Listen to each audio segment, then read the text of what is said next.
Hello friends, I'm Dr. Veena Patel and you are watching my channel English Literature Gujlis class. આજના વિડીયોમાં હું Veer Narmad south Gujarat યુનિવર્સિટીમાં special English લઈને ભણતા વિદ્યાર્થીઓના માટે વિડીયો બનાવી રહી છું.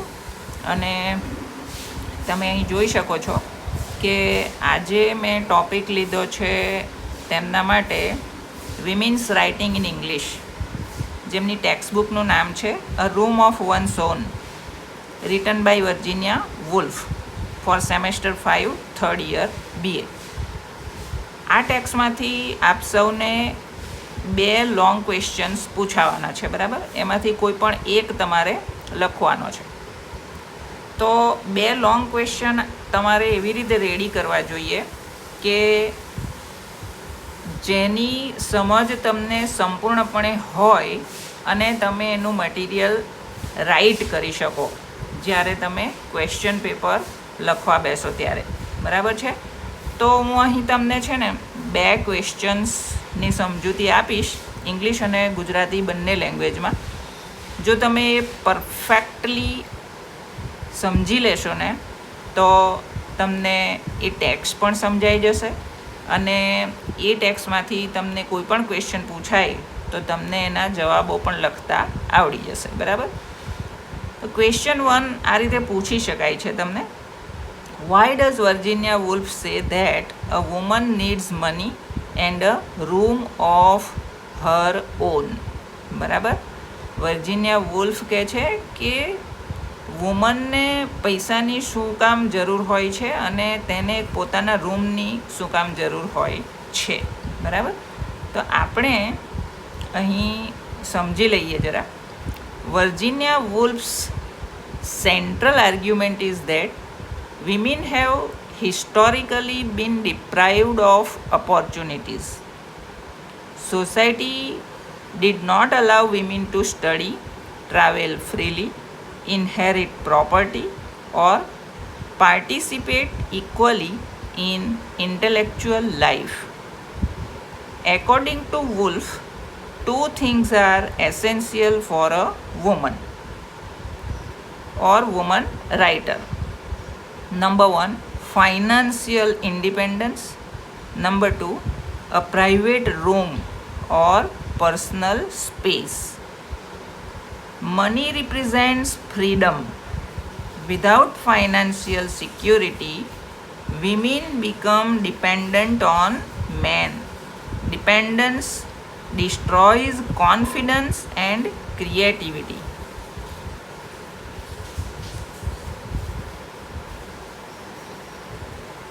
A room of one's own symbolizes privacy, freedom of thought, and independence. Woolf believes that creativity cannot grow in an atmosphere of interruption and control. She gives the example of Shakespeare's imaginary sister, Judith Shakespeare. Judith is equally talented, but because she is a woman, society suppresses her talent. She is denied education and freedom, and finally her genius is destroyed. Through this example, Woolf shows how countless talented women disappeared from history because society never gave them opportunities. Thus, Woolf concludes that economic freedom and personal space are necessary conditions for women's literary creativity and self-expression.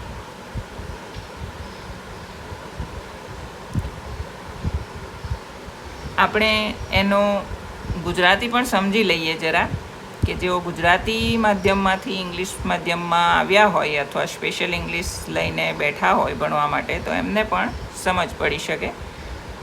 Virginia વુલ્ફનો મુખ્ય તર્ક એ છે કે ઇતિહાસ દરમિયાન સ્ત્રીઓને તકોથી વંચિત રાખવામાં આવી છે.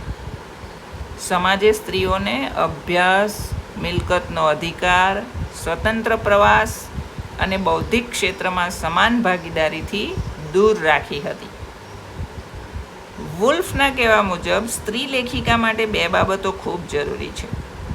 નંબર 1 આર્થિક સ્વતંત્રતા અને નંબર 2 પોતાની અલગ જગ્યા. પૈસા સ્વતંત્રતાનું પ્રતીક છે. આર્થિક સુરક્ષા વગર સ્ત્રીઓ પુરુષો પર નિર્ભર રહે છે. નિર્ભરતા સર્જનાત્મકતા અને આત્મવિશ્વાસને નષ્ટ કરે છે. રૂમ ઓફ વન્સ ઓન એટલે વ્યક્તિગત સ્વતંત્રતા, વિચાર કરવાની છૂટ અને ખાનગી જગ્યા. વુલ્ફ શેક્સપિયરની કલ્પિત બહેન જ્યુડિથ શેક્સપિયરનું ઉદાહરણ આપે છે. જ્યુડિથ ખૂબ પ્રતિભાશાળી છે, પરંતુ સ્ત્રી હોવાના કારણે સમાજ તેની પ્રતિભાને દબાવી દે છે. તેને શિક્ષણ અને સ્વતંત્રતા મળતી નથી અને અંતે તેની પ્રતિભાનો નાશ થાય છે. આ ઉદાહરણ દ્વારા વુલ્ફ દર્શાવે છે કે અનેક પ્રતિભાશાળી સ્ત્રીઓ ઇતિહાસમાં ગાયબ થઈ ગઈ કારણ કે સમાજે તેમને હક અને તક આપી નહોતી. અંતમાં વુલ્ફ કહે છે કે સ્ત્રીઓ માટે આર્થિક સ્વતંત્રતા અને વ્યક્તિગત જગ્યા સાહિત્ય સર્જન માટે અનિવાર્ય છે. ત્યારબાદ બીજો ક્વેશ્ચન તમને આવી રીતે પૂછી શકાય, discuss Virginia Woolf as a feminist writer in a room of one's own. બરાબર, તો આપણે એનું પણ ઇંગ્લિશ એક્સપ્લેનેશન જોઈ લઈએ. Virginia Woolf is considered one of the greatest feminist writers in English literature. In A Room of One's Own, she speaks against gender inequality and the patriarchal system. Woolf does not demand superiority over men. Instead, she demands equality and freedom for women. She criticizes society because women were treated as inferior for centuries. Men received education, fame, property, and freedom, while women were confined to household duties. Woolf also criticizes male-centered history and literature. She says that most books about women were written by men, and therefore women were often represented inaccurately. Another important feminist idea in the essay is intellectual freedom. Woolf believes women should think independently and develop their own voice. She also introduces the concept of the androgynous mind. According to Woolf, the best writers combine masculine and feminine qualities harmoniously. The essay is revolutionary because it encourages women to write, create, and express themselves fearlessly. Thus, A Room of One's Own is not only a literary essay but also a powerful feminist document advocating women's rights, dignity, and creative freedom. આપણે ગુજરાતીમાં પણ એને સમજી લઈએ જરા કે Virginia wolf અંગ્રેજી સાહિત્યની મહાન નારીવાદી લેખિકાઓમાંના એક ગણાય છે. એ રૂમ ઓફ વન્સ ઓનમાં તે લિંગ અસમાનતા અને પિતૃસત્તાક વ્યવસ્થાનો વિરોધ કરે છે. વુલ્ફ પુરુષોથી શ્રેષ્ઠતા માંગતી નથી, પરંતુ સ્ત્રીઓ માટે સમાનતા અને સ્વતંત્રતા માંગે છે. તે સમાજની ટીકા કરે છે કારણ કે સદીઓથી સ્ત્રીઓને નીચી માનવામાં આવતી હતી. પુરુષોને શિક્ષણ, પ્રતિષ્ઠા, મિલકત અને સ્વતંત્રતા મળતી હતી, જ્યારે સ્ત્રીઓને ઘરકામમાં મર્યાદિત રાખવામાં આવતી હતી.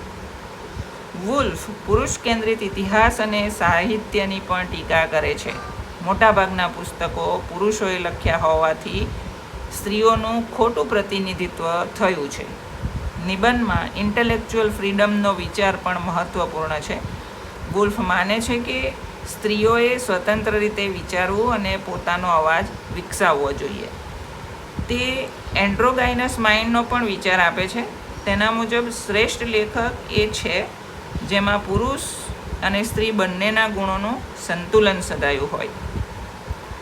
આ નિબંધ ક્રાંતિકારી છે કારણ કે તે સ્ત્રીઓને નિર્ભય બનીને લખવા, સર્જન કરવા અને પોતાની લાગણીઓ વ્યક્ત કરવા પ્રેરણા આપે છે.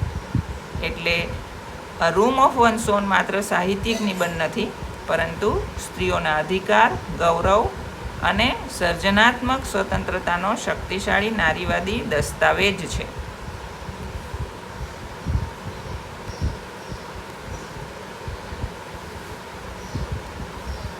તો આઈ હોપ કે આ બંને પ્રશ્નો પરીક્ષાની દ્રષ્ટિએ અત્યંત મહત્ત્વપૂર્ણ છે. જવાબ લખતી વખતે મુદ્દાઓમાં જુડિથ શેક્સપિયરનું ઉદાહરણ તમારે ખાસ લખવાનું છે અને વર્જિનિયા વુલ્ફના નારીવાદી વિચારો જરૂર લખજો, બરાબર. અને મૂળ પાઠને ધ્યાનથી વાંચજો અને પોતાના શબ્દોમાં જવાબ લખવાનો અભ્યાસ કરશો. Thank you.